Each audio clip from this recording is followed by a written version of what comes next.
That house is mine. I built it. You need to leave now. Even if we split, do you really think you can survive on your part-time salary? Steve laughed, his voice dripping with mockery, as he slid the divorce papers across the table. He seemed almost giddy, like he'd been waiting for this moment.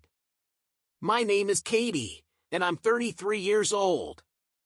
I wish I could say life had been kind recently, but it's been far from it.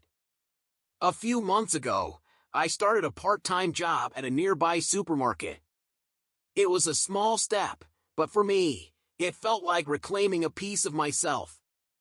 Steve and I had been married for 3 years. We'd met at work and hit it off almost instantly. When we got married, I resigned from my job, thinking it was a mutual decision. But looking back, it was mostly Steve's insistence. He wanted me to stay home, to focus on the house and the life we were building. At the time, I convinced myself it was fine. I'd adjust. After all, isn't compromise part of marriage? But the truth was, I missed working. I missed the satisfaction of contributing to something beyond our home. The desire to work grew louder with each passing day, until I couldn't ignore it anymore.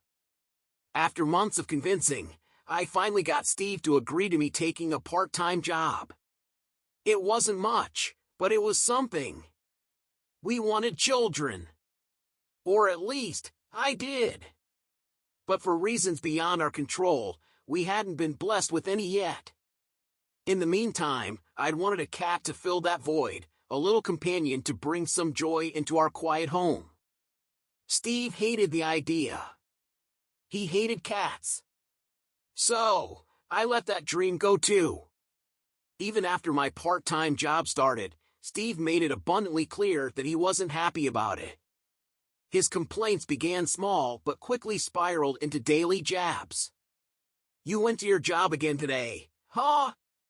The house is starting to look like a mess. Aren't those laundry clothes wrinkled?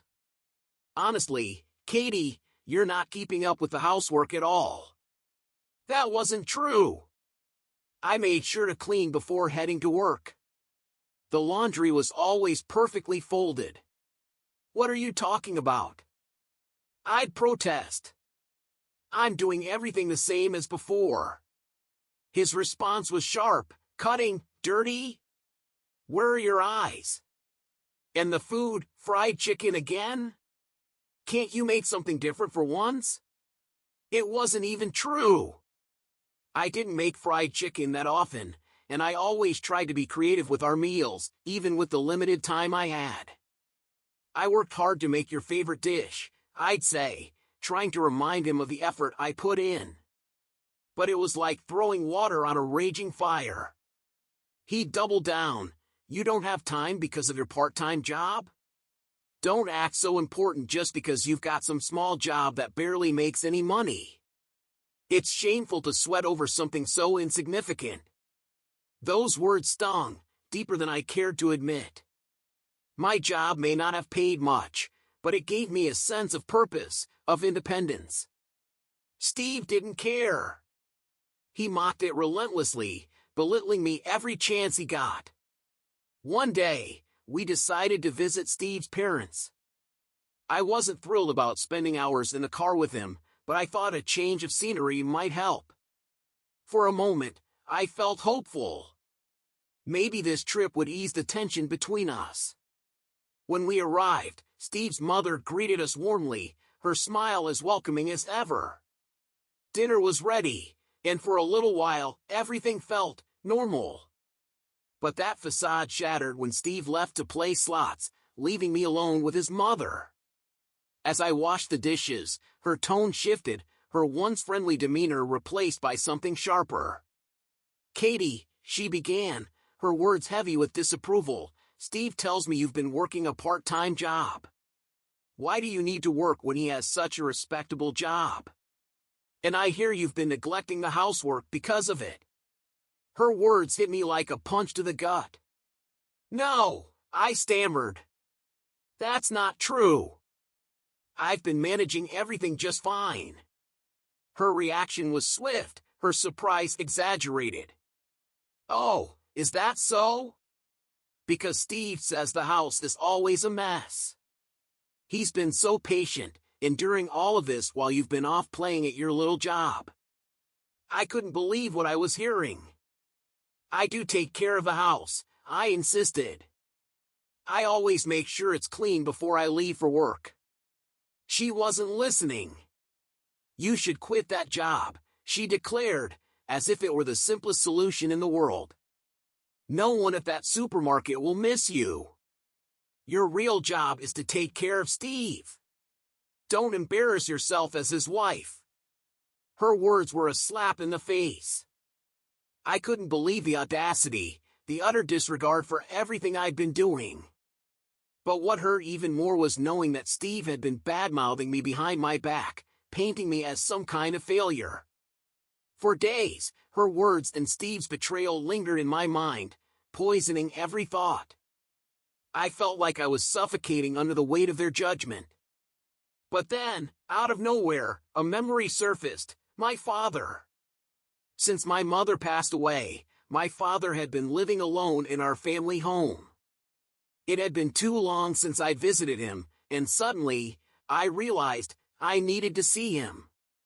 Little did I know, that decision would change everything. Recently, I realized it had been a while since I'd visited my father. Life had kept me busy, and I missed hearing his voice. So, I picked up the phone to call him. Usually, he answers almost immediately, but that day, the ringing seemed endless. My mind started to race. Was he okay? Just as a knot of worry formed in my chest, I finally heard his voice. "Katie, it's been a while. Are you well?" His tone was calm, familiar, and instantly soothing. Relief washed over me, and before I knew it, tears welled in my eyes. "You took a while to answer," I said, my voice tinged with concern. "If you're busy, I can call back." But then, I noticed he sounded out of breath. "No, I'm sorry," he admitted after a pause. "I fell down the stairs recently and hurt my back. I can't move around much right now, but don't worry, I'll be fine soon.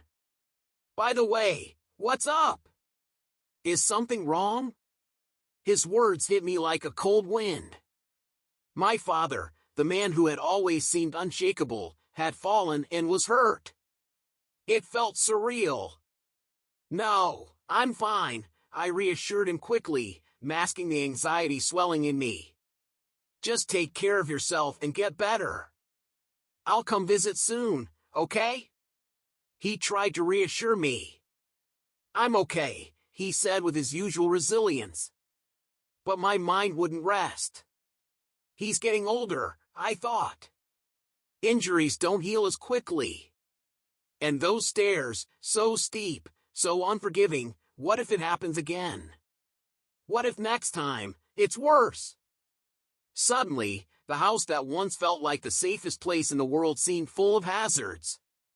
The stairs, the high steps at the entrance, even the bathroom, they all loomed large in my imagination.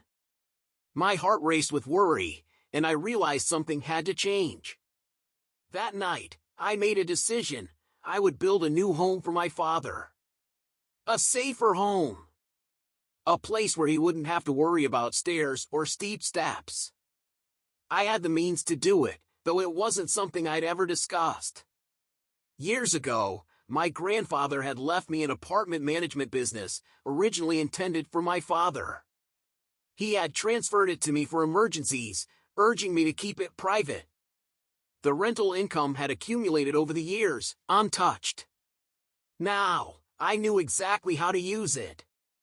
This was my chance to repay my father for everything he had done for me.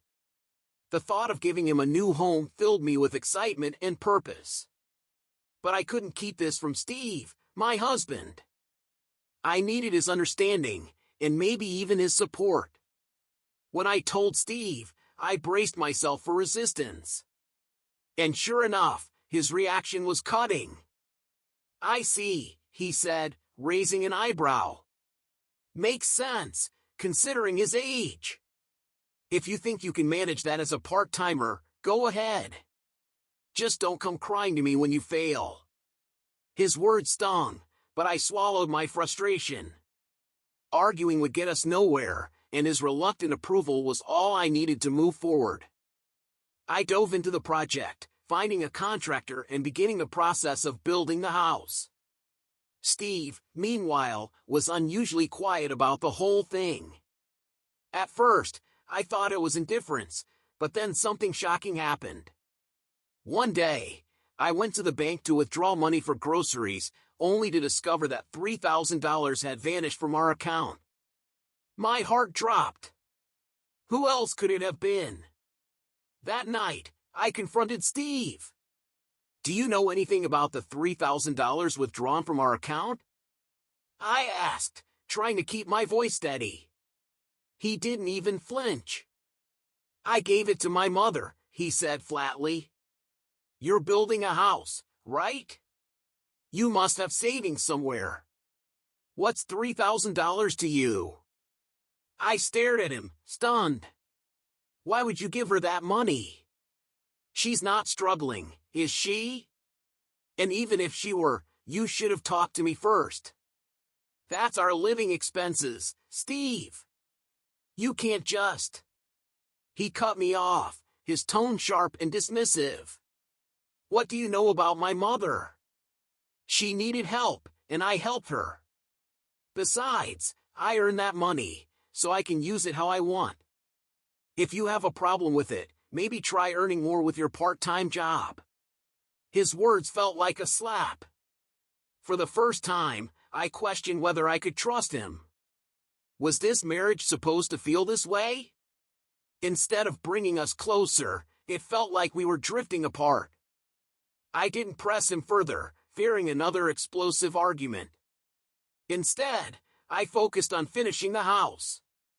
After months of hard work, it was finally done, a beautiful, accessible home for my father. I arranged for movers and planned to help him settle in, my heart brimming with joy. But then, Steve dropped a bombshell. That house isn't for your father, he declared, his voice cold and resolute. It's for my mother. I have the right to decide who lives there, and it's going to be her. I froze. What are you talking about? I demanded, panic rising. I built that house for my father. Steve smirked. You? Build a house? Don't kid yourself. It's my money that built it, so don't get cocky. The realization hit me like a tidal wave.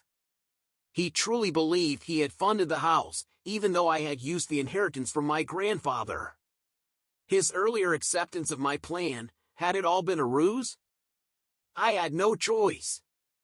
If I wanted to protect my father's new home, I had to reveal the truth about the rental income. The secret I'd kept for years was now my only defense. I made up my mind, and there was no turning back. I had to tell him, no matter how difficult. The truth was something I could no longer keep hidden, not with the stakes so high. He had to understand, even if it meant facing his anger. I knew I had a mountain to climb, but I couldn't keep living with this weight on my shoulders. Made up some ridiculous story, huh? You want the house for yourself? Steve sneered. Well, house it however you like, but if you're going to lie, at least make it a good one. He didn't believe a word of what I said, but I couldn't let this go. I had to make him see the truth, no matter how hard it was. I waited, my heart pounding in my chest, unsure of what would happen next. Then, he came back, his face dark and grim. I could feel the tension in the air as soon as he walked in, his anger radiating. You tried to deceive me. You built that house? You're a liar. His voice was cold, venomous. That house is mine, because I built it, and you need to leave. Now. I'm not kidding. Even if we split, you'll never survive on your part-time salary, he spat. I was utterly blindsided. I stood there, speechless, my head spinning with the suddenness of it all. The audacity! The house I built, and he was acting like it was his. Sign this and get out tonight. He tossed divorce papers on the table, as though it was all so simple. My hands shook, not from fear, but from the sheer injustice of it. Was he really going to do this? Was he so convinced that I would just roll over? But I wasn't backing down anymore. No, not this time. I signed the divorce papers without hesitation. It was the final straw, and there was no turning back now. I packed my bags and left, straight to my father's house. My father was surprised, of course, seeing me arrive with all my luggage. But as always, he welcomed me with open arms. After I told him everything that had happened, he patted my back softly, his voice gentle but firm. You've had a tough time, Katie. You can live with me in the new house. That would make me happy. The relief in his voice washed over me, and I felt a sense of peace settle in my heart. Moving day arrived, and thanks to my efforts, everything went smoothly. The house I'd worked so hard for was finally a home. It felt surreal, but it was mine, and it was my father's. The movers did their job, and everything was set. But then, something unbelievable happened. Outside, I heard a commotion. I peeked through the window, and to my shock, there was a large moving truck parked right outside. My heart sank. I rushed outside, my breath quickening. The movers were unloading, and when I asked what was going on, they told me they were moving someone into the house. The customer? My ex-husband. I couldn't believe it. My ex-husband, after everything, was trying to force his way back into my life and my house. He had no right to this place. He didn't even know how to ask for permission, let alone be entitled to anything. Panic swept over me, and I immediately explained the situation to the movers, telling them to stop everything. Then I called my father and we quickly contacted the police. When they arrived, they confirmed what I had known all along: the house was mine. My ex-husband had no legal claim to it, and entering without permission? That was trespassing. As I stood there, watching them arrive, my heart raced. When they saw the police, they froze. My ex-husband looked like a deer caught in headlights, and his mother, well, she was in full-on panic mode. The reality was sinking in, but still, he couldn't seem to grasp it. What is this? Why can't I live in this house? He screamed. I couldn't help but feel a moment of disgust. How could he be so oblivious? So arrogant? So utterly disrespectful? But it was over now. To protect my father and myself, I pulled out my trump card, the final weapon. You see, I had known for a while that he wasn't who he claimed to be. And I had the proof. I'd installed cameras in our home to document the abuse, and I gathered everything, every insult, every degrading word. And now, it was time to use it. I handed over the footage to the police, showing the verbal abuse I'd endured. The humiliation, the pain. It was all there, captured in crystal clear detail. The aftermath was swift and brutal. My ex-husband, once so proud and defiant, was forced to face the consequences of his actions. He had canceled his apartment lease, sold his mother's house, and had nowhere to go. The movers made him pay for his breach of contract, and with his belongings scattered across the street, he had nowhere to turn. And then, the final blow. The lawsuit. The settlement. It wiped him out. The money he'd hoped would cushion his fall had disappeared, leaving him and his mother in a dingy apartment. Word spread fast at his workplace, and soon, his colleagues began to distance themselves. He was alone. As for me, well, I had started anew. I had a cat now, and my father's health had completely healed. We were planning a trip together, just the two of us and our little furry friend. The settlement money helped me open a shop, a dream I'd long held but never dared to chase. It wasn't easy, but gradually, things started picking up. More customers came, and slowly but surely, my business began to thrive. Every day felt peaceful, fulfilling. I never imagined that what I did for my father would lead me to this. Happiness. Finally. And, as if fate were smiling on me, there was a kind man who came into my shop regularly. He was warm, friendly, and had a gentle heart for both people and animals. He and I began to plan little adventures together, drives, talks, quiet moments that made me feel something new. I'm starting over. Free. Excited for the future. I don't know what's next, but I do know this: I'm living for me now. And for the first time in a long time, that feels just right.